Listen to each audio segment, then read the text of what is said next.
अस्सलाम वालेकुम। Welcome back to another lecture of UI UX master class. और इस लेक्चर में हम देखेंगे डिज़ाइन सिस्टम्स। थोड़ा सा डिज़ाइन सिस्टम्स को एक्सप्लोर करते हैं कि डिज़ाइन सिस्टम्स क्या होते हैं और किस तरह से हम इनको यूज़ करते हैं। थोड़ी बेस को अंडरस्टैंड करने की कोशिश करेंगे और उसके बाद हम अगले लेक्चर में डिज़ाइन सिस्टम को कंटिन्यू करेंगे। So I have divided this into two parts. One is going to be the basic part, and secondly then understanding के what are the different type of design systems that we can directly use in our designs. So एक design system क्या होता है? But उस सब से पहले मेरा आपसे सवाल है, एक एक स्टेप पीछे जाते हैं। कुछ प्रोडक्ट्स ऐसे होते हैं जो कि आपको बहुत पसंद आते हैं, लेकिन मैक्सिमम प्रोडक्ट्स में क्या मसला होता है कि they are so bad at user experience, they are so bad at the UI. तो ऐसा क्यों होता है? अब आप में से कितने लोगों ने लेगो देखी होगी, खेली भी होगी, आई एम श्योर। इस तरह के आपने डिफरेंट आर्ट वर्क्स देखे होंगे, ठीक है, लेगो के। फिर आपने ये भी देखा होगा, imagine all of these things. आपने इस तरह की गाड़ी देखी हुई है, ट्रैक्टर देखा होगा, यो देखा होगा, एंड देन टॉय लाइक हैन। All of these you might have seen, correct? आप मुझे बताएं, अगर आप लेट्स सपोज इसको चेंज करना चाहें, क्या आप इसको चेंज कर सकते हैं? क्या आप इसको चेंज कर सकते हैं? Because these are fix. What this does is tube है, स्टड है उसका, और उसको आप कस्टमाइज करते हुए कुछ भी बना सकते हैं, एक्सपेरिमेंट करते हुए। इसकी मिसाल डिज़ाइन सिस्टम की तरह है, ठीक है। Before we define it, let's see कि लेगो से क्या हो सकता है। सी, आपको पीसेस दी गई और आपको इंस्ट्रक्शन दी गई, तो आपने क्या बना दिया? आपने बहुत कुछ बना दिया। आपने यहाँ से ये बना दिया, बेस बना दी उसकी, और एग्जैक्टली उसको गाड़ी में कन्वर्ट कर दिया। लेट्स सपोज टीम 2 है, उसको मैंने सिर्फ पीसेस दिए हैं, तो वो क्या बनाएगा? वो रैंडमली कुछ भी बना देगा, लेकिन it will be without instructions, तो वो उतना ज़्यादा इफेक्टिव नहीं होगा, ठीक है। तो विच मीन्स कि अगर हम पीसेस प्लस इंस्ट्रक्शंस दें तो हमारा काम हो सकता है। सिर्फ पीसेस काफ़ी नहीं है, बिकॉज डायरेक्शन डिफाइन करना is very important.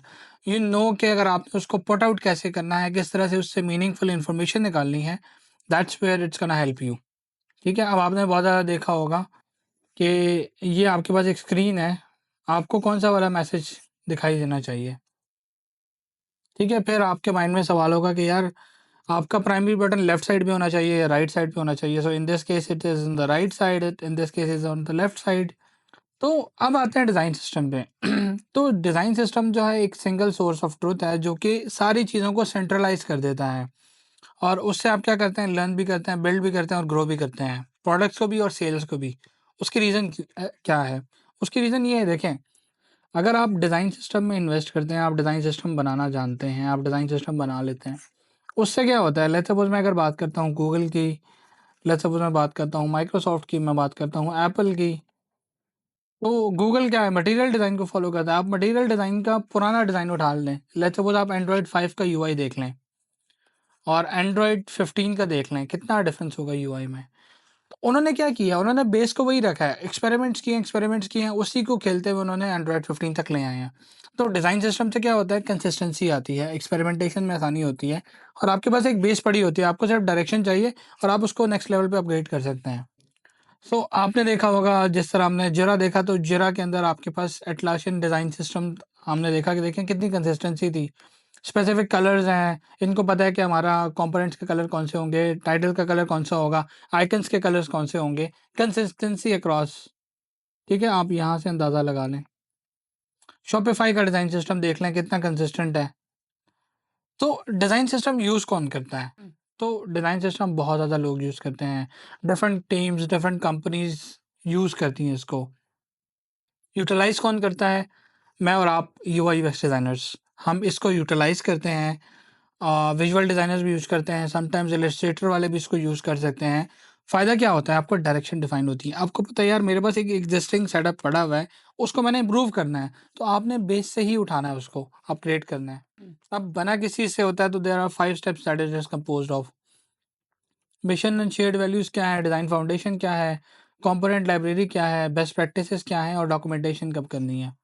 Mission and values क्या है कि आपने जो भी चीज़ बनानी है उसको सबके लिए आसान कर दें। अब जिस तरह फिग्मा है ना, फिग्मा में आपके पास टोकन्स होंगे, वेरिएबल्स होंगे, जो कि आपका काम आसान कर देते हैं काफ़ी हद तक, ठीक है। आपको एक काम बार-बार करने की ज़रूरत नहीं है।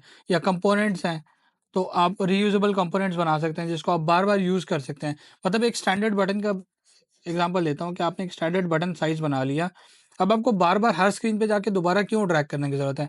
आप इसी सिस्टम को, इसी कंपोनेंट को यूज़ करते हुए हर जगह पे डुप्लिकेट कर दें। फ़ायदा क्या होगा? कल को मैं आपको कहता हूँ यार 100 स्क्रीन्स हैं आपके पास, ठीक है? और 100 स्क्रीन्स में से आपने सबका बटन का कलर चेंज करना है, तो क्या आप मैनुअली एक-एक का बटन का कलर चेंज करेंगे? No, it will be a lot of hassle and time consuming.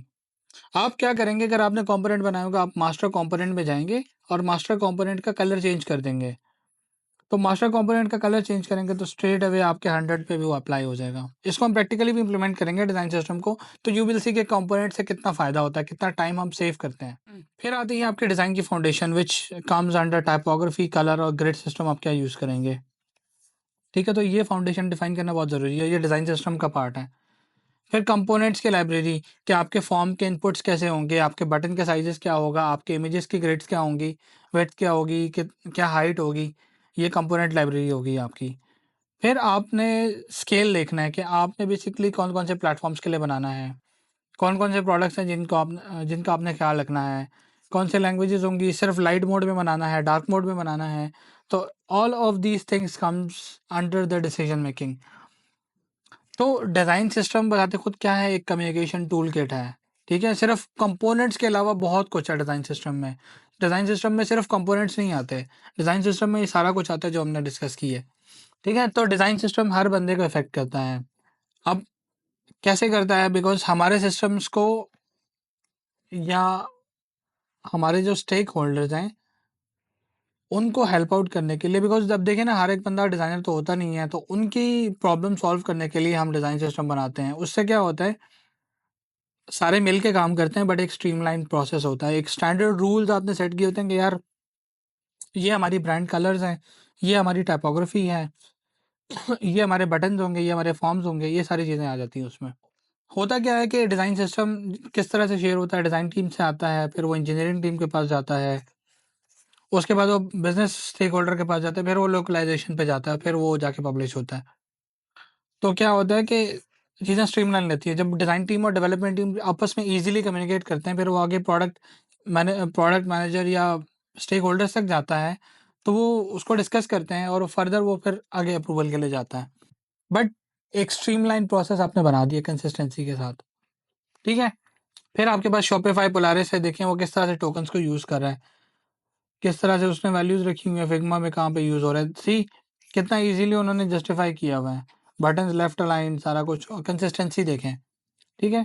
फिर ये देखें इन्होंने चीज़ों को और भी मिनिमल कर दिया, सिर्फ़ लाइन्स को यूज़ करते हुए कितना प्यारा आर्ट वर्क बना दिया, ठीक है? तो गाइडलाइंस डिफ़ाइन करनी बहुत ज़रूरी है। तो design system is basically a mix of all of those. जो हमने 5 स्टेप्स पढ़े, ये 5 स्टेप्स आपके बहुत ज़्यादा ज़रूरी हैं, एक अच्छा डिज़ाइन सिस्टम को बनाने के लिए। नेक्स्ट लेक्चर में हम देखेंगे कि डिज़ाइन सिस्टम को किस तरह से हम इम्प्रूव करते हैं, क्या-क्या पॉइंटर्स हैं जिनका हमें ख़्याल रखना चाहिए, और जो एक्सिस्टिंग डिज़ाइन सिस्टम्स हैं, क्या वो हमें अपने डिज़ाइन में यूज़ करने चाहिए कि नहीं करने चाहिए।